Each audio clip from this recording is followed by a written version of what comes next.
You won't believe the crazy story I have for you today. Picture this: a rapper with a unique offbeat style, a reality show that's a hot mess, and a toxic relationship that takes dysfunction to a whole new level. Buckle up, my friends, because we're diving into the wild world of Blueface and Chrisean. Now, we all know Blueface, the rapper with a flow that sounds like he's racing the beat. And let's be honest, his style was met with a lot of laughter and head-scratching. People wondered how someone who couldn't rap on beat could become such a huge sensation so quickly. It was like he was playing a musical game of beat the clock. But here's the thing: that offbeat style actually became his signature and kept him in the headlines.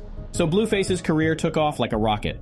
He landed a deal with Cash Money Records, run by the infamous Birdman. Now, Birdman has a shady reputation in the industry, and many artists who crossed his path had their careers take a nosedive. But Blueface had a different plan. He didn't want to stick around in the industry for long. Shocking, right? Especially when his management had spent millions keeping him out of jail for multiple felony charges. Instead of focusing on music, Blueface decided to venture into the world of reality TV. He created his own OnlyFans reality show called Blue's Bad Girls Club. For a hefty subscription fee, fans could witness the craziest reality show on the internet. Imagine a dozen half-naked women in their 20s dancing, drinking, and yes, beating the crap out of each other. It was a recipe for disaster, and of course, high entertainment value. Okay, hold on, if you think that's ridiculous, you're right. But amidst all the chaos, there was one woman who stood out from the rest. Her name was Chrisean, a former junior Olympic track star with a troubled past. Chrisean was a force to be reckoned with. From the moment she stepped into the show, she was throwing punches left and right, and boy, did people love her for it. She quickly became a fan favorite. It was like she had her own personal boxing ring on the show. Now here's where things take a turn for the truly bizarre. Blueface and Chrisean became more than just showmates. They became a couple, and their relationship was nothing short of a train wreck. Blueface, known for his criminal activities and reckless behavior, and Chrisean, battling her own demons, formed a deeply dysfunctional bond. And they didn't shy away from displaying their toxic relationship for the world to see. Their craziness escalated to a whole new level when they starred in a reality show called Crazy in Love on the Zeus streaming platform. The show documented every aspect of their turbulent lives, leaving nothing to the imagination. From violent altercations to shocking revelations, the audience got a front row seat to their rollercoaster romance. We're talking about Blueface getting into fistfights with Chrisean's father, leaving him unconscious on the pavement. Chrisean retaliating by beating up Blueface's mother while he watched and goaded her on. And let's not forget the time Chrisean broke into Blueface's house, wrote a message on his mirror in human blood, and stole his car. This relationship was a disaster waiting to happen. But what's truly mind-boggling is that despite the chaos, they couldn't stay away from each other. No matter how much they hurt each other, cheated on each other, or pushed each other to the brink of destruction, they always found themselves back together. But you know what? Amidst all the chaos and dysfunction, there's a part of me that can't help but be fascinated by Blueface and Chrisean's story. It's like a modern-day Shakespearean tragedy played out in the realm of social media. We're drawn to their lives because it's so different from our own, and yet there's a strange sense of humanity and vulnerability that shines through the madness. Now, I'm not condoning or glorifying their behavior, but I think there's something important we can learn from this spectacle. It's a reflection of our society's insatiable appetite for drama and entertainment. We consume their fights, their pain, and their dysfunction as if it were some twisted form of reality TV. But what does it say about us as viewers? Are we becoming numb to the consequences of our voyeurism? Blueface and Chrisean's relationship is a cautionary tale, a warning sign of how fame, money, and the thirst for attention can corrode the very fabric of our lives. It's easy to dismiss them as mere attention seekers or celebrities gone astray, but let's not forget that behind the scenes, these are two individuals who are hurting, who are lost, and who are desperately searching for love and validation in all the wrong places. As I watch the Crazy in Love series, I can't help but wonder, what could have been? What if Blueface had focused on his music, honed his skills, and created a lasting impact in the industry? What if Chrisean had pursued her dreams of becoming an athlete and inspiring others with her story? But instead, they've become trapped in a toxic cycle, their lives overshadowed by violence, addiction, and a never-ending thirst for attention. It's a stark reminder that fame and fortune don't always lead to happiness. In fact, they can be a double-edged sword, amplifying our flaws, exposing our vulnerabilities, and magnifying our darkest impulses. And as we watch this unfolding drama, we must remember that behind the filters and the hashtags, there are real people with real emotions and real consequences. Let's take a step back from the chaos, from the circus that is Blueface and Chrisean's life. Let's reflect on our own values and priorities. Let's not get swept away in the frenzy of social media and the quest for viral moments. Instead, let's cultivate a culture that celebrates authenticity, compassion, and personal growth. Because at the end of the day, it's not the number of followers or the scandals that define us. It's the relationships we build, the love we give, and the positive impact we have on the world that truly matters. So let's choose kindness over chaos, empathy over exploitation, and let's support those who are striving to make a difference, rather than those who thrive on destruction.